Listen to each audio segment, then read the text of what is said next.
Hey, JulesBlessedVegan, and as always, welcome to my channel. And for those of you who are new, I know you can benefit.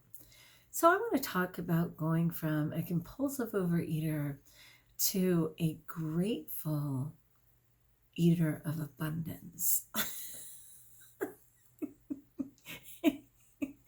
I'm laughing because people would be like, Jules, how is that quantity not a problem? Okay, let's back up a second. So compulsively overeating is when you just start to consume something and you can't stop or choose not to stop, but you really choose not to stop because your body is just screaming or your mind. So it might be triggered by emotion, but suddenly when your intention was one serving or two, you suddenly are just stuffing your face and eating enough for a small country, and you're just like, or maybe you're not even present. Like you start to eat, and then in the end, you look and go, oh my gosh, how is that pan empty? And how are you going to explain it to the other people who were supposed to get some? Been there. Okay. It's not great, but I talk about this because I come from an addictive personality and even a bloodline of addicts, if you will, from everything from alcohol to pill gourmet. I'm just certainly a sugar addict. And what I find is that if I'm not participating in those things, it's not true for me. So I am an alcoholic when I'm drinking, okay? If I'm not drinking, I'm good to go. I'm definitely a pill gourmet when I'm eating pills. No pills, no gourmet.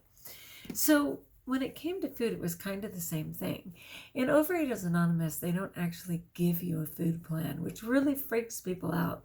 And I get it, because we come from this society that is really into dieting and, wanting the next gimmick.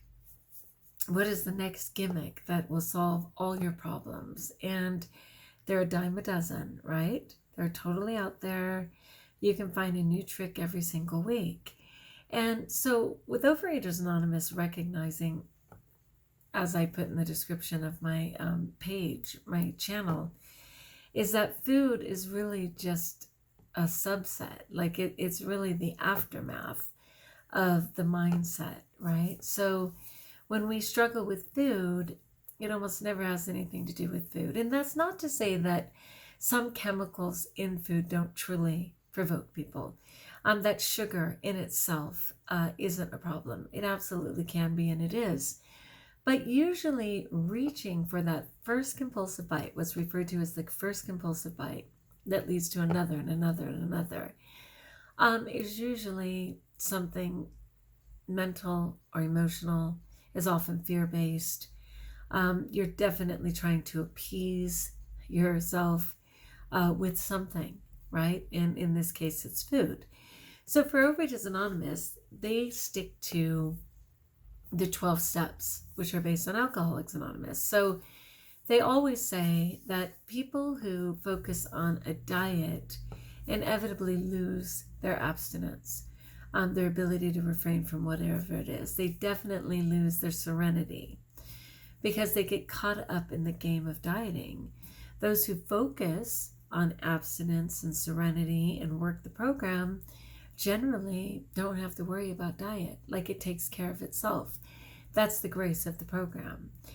So with the understanding, it's not completely true. They have a thing called 301, which is 3 meals, no snacks, and 1 day at a time. It's called 301. It's very clever. And it helps a lot of people. They just stick to 3 traditional meals, no snacks in between, and live 1 day at a time. Super interesting. So I was just looking up like OA food plan, of which they've never had one. They've always had what's referred to as the gray sheet, and it's a very generalized outline. But when I pulled it up, something came up on healthline.com, which is one of my favorite because it has summaries for people who are non-readers. You don't have to read the whole thing. You can just read the summaries, but I don't know if I really agree with it.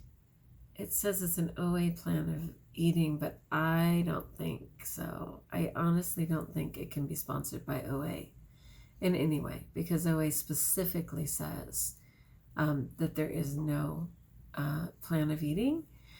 They can certainly encourage people. Like I said, that 301 is a very common one. I can see on here that they're mentioning choosemyplate.gov, which is a great reference for trying to figure out a healthy way of eating. This definitely says fruits, vegetables, whole grains. It also says low-fat dairy, lean protein, including beans and legumes, and healthy fats. I obviously will not do dairy or the meat. It's super interesting. But it does have absolutely the understanding of what Overeaters Anonymous is and what the benefits and downsides would be to trying to follow this plan of eating. Super interesting. I did not expect to find that.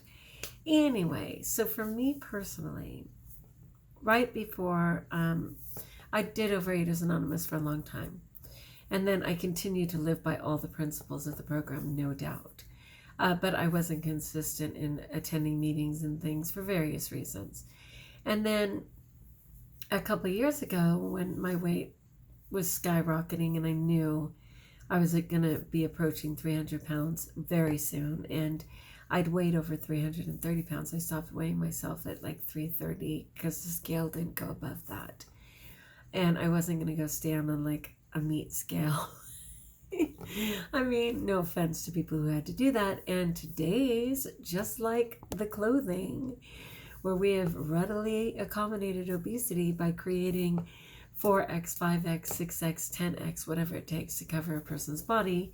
And I'm not putting that down in the sense that I understand that it would be discrimination and very uncomfortable for people to have to make their own clothes as they used to. They used to joke about people, needing Omar the tent maker, for their size. I'm not into any of that. I'm just saying that in some ways when we make it easy enough, people don't have to refrain because they're accommodated. So it was the same thing. I was at Costco and I saw a scale and it said that it literally went up to 510 pounds, just a standard scale that you could buy for $20. And I was like, oh, I mean, I don't know if people want to weigh themselves when they're weighing all of that, but there was something about not being able to comfortably find out my weight after 3:30 that made me pull back the reins and put on the brakes. I don't know if that's other people's story, but anyway, so a couple years ago I was like 281 and I was like, oh my Lord, I am going, and I panicked. Of course, I think I was a size 26 when I weighed like 330 and I was suddenly at an 1820 again. And I just knew that I was going to be in huge trouble if I didn't figure it out. So I got on the internet and started looking around. At the same time, God was putting it on my heart that it wasn't okay to be eating animals anymore. And prior to that, I had been saying, well, biblically, it's okay. Is it? I don't know. I mean, it's tricky because in many ways, certainly in the book of Genesis, it indicates that God says he gave, all the fruits of the trees and the plants of the earth for us to eat. Yet, when Jesus came back from the dead, he had them hand him a piece of dehydrated fish and took a bite to prove that he wasn't a ghost. So, that's a little tricky, right? Whatever the case was, I know that biblically what was going on, where people physically had to get their food and prep their food. And by food, I mean kill animals if they chose to. It was a very personal, intimate experience of which prayer was a big part of it. Today, we have these pretty pieces of meat and packages that have been dyed pink to look extra tempting, I guess. I was going to say healthy. There's nothing healthy about dead meat, right? And nobody has to deal with the cutting and the blood and the plucking, even the way the machines do them for us, right? And I saw that years ago when I was in China and they dropped a chicken into a bin and it spun around for 45 seconds and they pulled it out and like the heart barely had stopped. It was still warm, and all of it had been plucked, and they just handed, fresh chickens to people. And, we've removed ourselves from the actual experience. And every time I see all of these foods in pretty little packages, and they pretend to say vitamins, and they pretend to say, how they're supposedly healthy. And then there's always the gimmick of whatever's in at the moment, A moment ago it was organic, and everything was organic. And right before organic, and we're still in that, but right before that it was everything that was gluten-free. And right before that it was everything that was fat-free. And right before that it was everything that was sugar-free. And it's like the only thing that doesn't have labels is the fruit and vegetable section, right? Other than a scan code. It doesn't say anything about it. It's just like, yeah, this is authentic, it's real, and this is what you're supposed to eat. If you have to research anything else or explain it, it's probably not from God, right? And my good friend Tani Raw, and if you haven't heard of Tani Raw, she is a food advocate on every health platform. She's actually a phenom. She's a health phenom.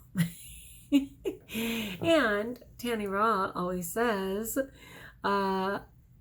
was it made in a plant, or is it a plant? I think I'm not saying it right. How does she say that? Was it, I don't know. Is it a plant, or was it made in a plant? And of course we know that means industrial, right? Yes. Wait, was it grown? I wish I could think of how that goes. No matter. I'm about to be in the Tani Raw Reset, which I keep encouraging you guys to join. And it's coming up very quickly. It's coming up on the 18th. Technically, people introduce themselves. The 19th, it actually opens. But you got to hurry up and get in there, you guys. $299 for the best month of your life. Come on. Do you want to just absolutely understand this for once? What is raw vegan? Yeah, and so much more. Get there. Anyway, I'm melting. It is like super hot still. What is it? 92 degrees at what time?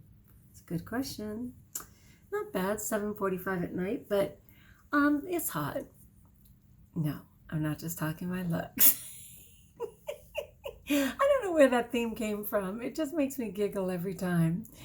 Anyway, though, I just wanted to talk about, what I love about raw vegan, because some people are like, did you exchange one thing for another? Well, I do like quantity of food. There's no doubt. I like quantity of food. And obviously, as a compulsive person, I consumed a great amount of food. It never made me feel well. It caused all those ailments that I just did my last 5 videos on, if you want to go back, from the familial tremor to the asthma to the migraine to the acid reflux to the kidney disease. Like all those things came along with all of that packaged food-like product, right? Along with the dairy, along with the meat. Total nightmare.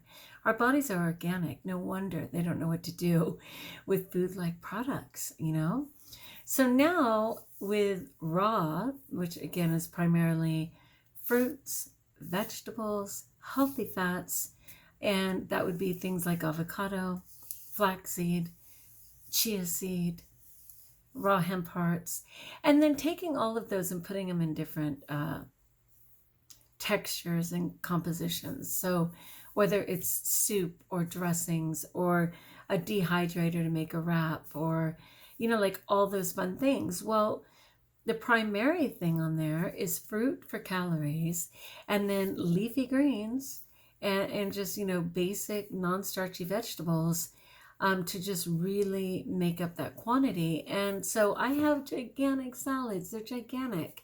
But because it's based on calorie density, and I have a video on that, you can put it in my little search bar right there, calorie density. It's a really good one. And it just means that there's certain foods based on how many calories per pound that you can eat a great deal more of. So if you're doing oil, which is like 4,000 calories, right? Or if you're doing leafy greens, which is 100 calories a pound, right? If you step it up to vegetables, it's about 300 calories a pound, whether it's oranges or whatever fruit it is. So when I got into the calorie density of it, I was able to eat a tremendous amount of food and still lose weight. When I decide to go with less than healthy, so just not just regular vegan, but certainly any packaged or junk food vegan, which is the same stuff that I was just really eating on the standard American diet, only somehow they've played with it and used chemicals and different things to make it vegan. Immediately, I'm out of control again. My weight starts to skyrocket again. I've been playing with like 15 pounds for a year now. It's really unfortunate, but I never give up hope. I know the better way. I just need to be planned.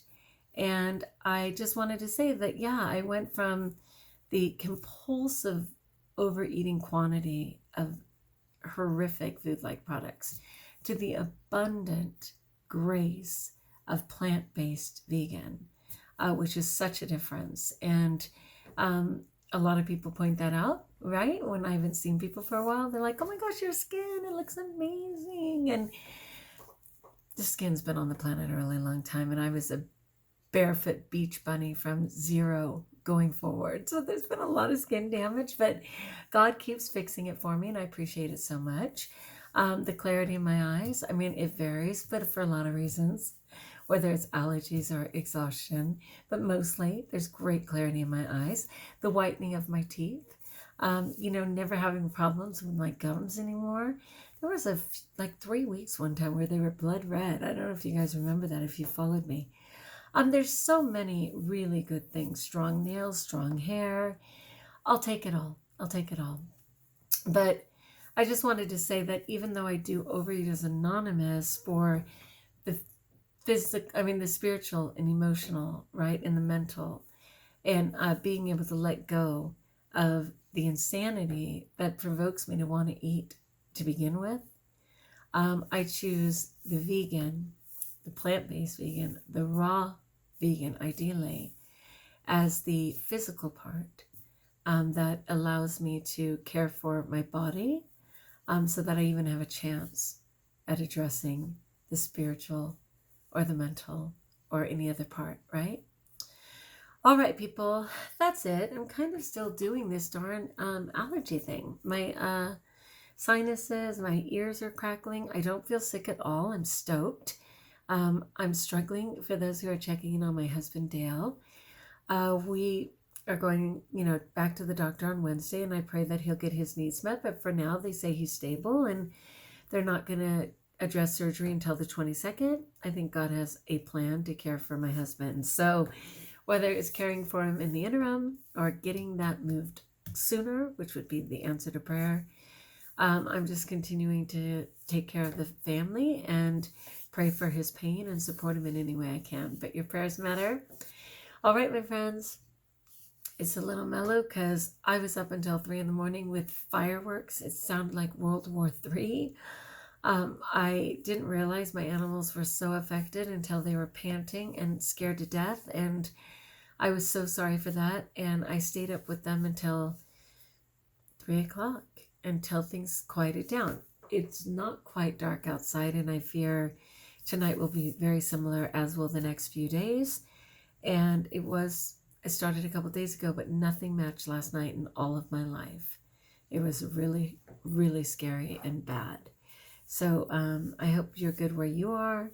I can appreciate fireworks. I think they're beautiful, but I just wish they didn't exist beyond the actual occasion. All right. Like if you like, join us if you haven't subscribed. Let me know in the comments below how I may support you. And until we talk again, best of all, know that you're blessed.